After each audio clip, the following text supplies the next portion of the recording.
আমি মনে করি যে সবারই তফসিলকে পদত্যাগ করা উচিত একটা স্বচ্ছ এবং সুষ্ঠু কোনো প্রকার প্রভাবমুক্ত নির্বাচন আয়োজনের জন্য।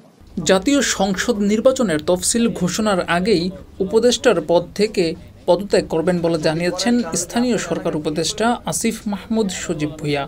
আজ বৃহস্পতিবার দুপুরে সচিবালয়ে সাংবাদিকদের প্রশ্নের জবাবে এসব কথা বলেন উপদেষ্টা আসিফ মাহমুদ।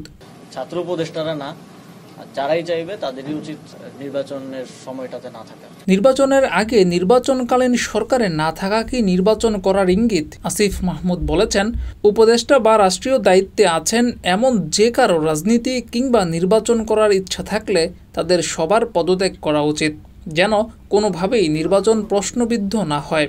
নির্বাচনের নিরপেক্ষতার স্বার্থে এমনটি করা উচিত, যাতে করে কোনোভাবেই নির্বাচনটা প্রশ্নবিদ্ধ না হয়। যেহেতু আমাদের মাননীয় প্রধান উপদেষ্টা বারবারই বলছেন যে আমরা ইতিহাসের একটা শ্রেষ্ঠ নির্বাচন উপহার দিতে চাই।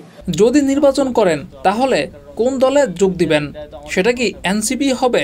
এমন প্রশ্নে আসিফ মাহমুদ বলেছেন, তিনি এনসিপিতেই যোগ দিবেন এমনটা ধরে নেওয়া উচিত নয়, তবে তিনি সেটা বিবেচনা করবেন। আমি এটা আগেও বলেছি যে এনসিপিতেই যোগ দিব, এইটা ধরে নেওয়া বা এটা একটা করাটা উচিত না।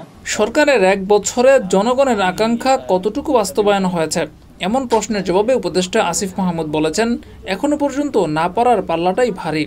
গণ অভ্যুত্থানের আকাঙ্ক্ষার জায়গা থেকে অনেক আকাঙ্ক্ষাই পূরণ হয়নি, আবার অনেক আকাঙ্ক্ষাই সরকার পূরণ করার চেষ্টা করেছে। এখন পর্যন্ত তো জাতীয় এসপেক্টে যদি বলি তাহলে না পারার পাল্লাটাই হয়তো ভারী।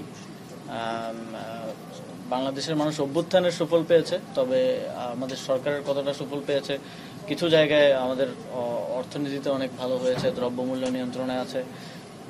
এর বাইরেও গণঅভ্যুত্থানের আকাঙ্ক্ষার জায়গা থেকে অনেক আকাঙ্ক্ষাই পূরণ হয়নি, আবার অনেক আকাঙ্ক্ষাই এই সরকার পূরণ করার চেষ্টা করেছে। ডেস্ক রিপোর্ট, যুগের চিন্তা। এটা আসলে জনগণ মূল্যায়নটা করলেই সবচেয়ে ভালো মূল্যায়নটা আসবে বলে আমি মনে করি।